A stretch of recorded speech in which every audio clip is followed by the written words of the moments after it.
A world of talk about the marvelous beauty of Lake Tahoe. Lake Bigler, we called this back then after the third governor of California, John Bigler. Some suspected Bigler had copperhead tendencies, was a Southern sympathizer.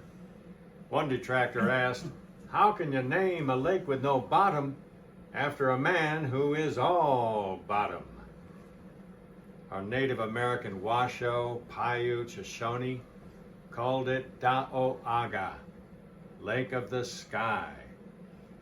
They said it was 11 miles over the ridge from Carson. So my friend John Kinney and I shouldered an axe and a couple of blankets apiece, and off we went tramping across the flatland. We toiled laboriously up one ridge 1,000 miles high, looked over, no lake there. So we descended the other side, toiled up the next ridge 4,000 miles high, no lake. So we sat down and wished we had a couple of miners to hire to curse those who had beguiled us so. And thus refreshed, we resumed our march with renewed vigor. And at last, Lake Tahoe burst upon us. This noble sheet of blue water lifted 6,200 feet above the level of the sea. And I exclaimed to my friend John Kinney, I said, the fairest picture the whole earth affords. Don't you think? To Maui to stay a week and remained 5. I would not have written any letters under any consideration whatever. I thought not once of human toil or sorrow or weariness. Few such months come in a lifetime. The chief pride of Maui is her dead volcano of Haleakala. We climbed 1,000 feet up the side of this isolated colossus, camped, and next day climbed the remaining 9,000 feet. The sublimest spectacle I ever witnessed was the sunrise from the summit of Haleakala through the bottom of a tumbler. One particularly lovely day on Maui, I observed a bevy of naked native ladies bathing in the ocean. Well, this was the sort of local color I was looking for the Sacramento Union.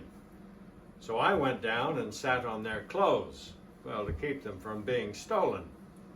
The sea was rising. It was a dangerous situation. I shouted for them to come out, but they ignored my warnings and continued to frolic in the sea. It was a heartwarming sight. When I got it to go, I noticed my horse was asleep, which goes to show you there is a difference between a horse and a man. You cannot depend upon a horse to gather news for the Sacramento Union. We only have one picture of Mark Twain in Hawaii. This was 1866. And he's at Kealakekua Bay, where Captain Cook met his maker. And you can tell he's in a little bit of a reverie here. He's the guy in the hat. I know that this is kind of small to be looking at, but if you love Hawaii, we can talk about Hawaii tonight, because he was the first travel writer to go to the islands. And he wrote some beautiful things about Hawaii. Yeah. Here he is in his Oxford robes. He appreciated the degree, but he's crazy about the clothes. In fact, he even wore his red robes, his Oxford robes, to his daughter's wedding. And she was so mad at him.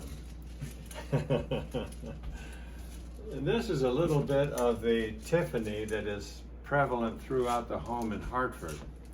In fact, here's the front door of the Hartford home. I'm coming out the door. We shot a documentary in that home. And you can see it's even on the front door. Oh. And he and his wife Olivia had an Emerson quote engraved above the fire in the mantle. Mm-hmm.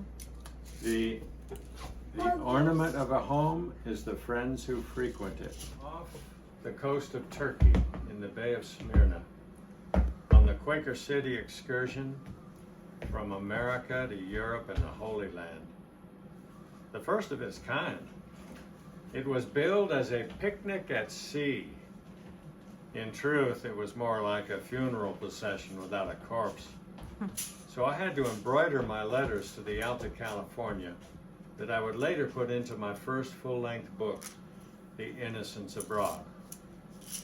But the riches of my life came aboard the Quaker City when I wandered into Charlie Langdon's stateroom, and on his bedstand was a cameo of his sister, Olivia. And from that day to this, she has never been off my mind.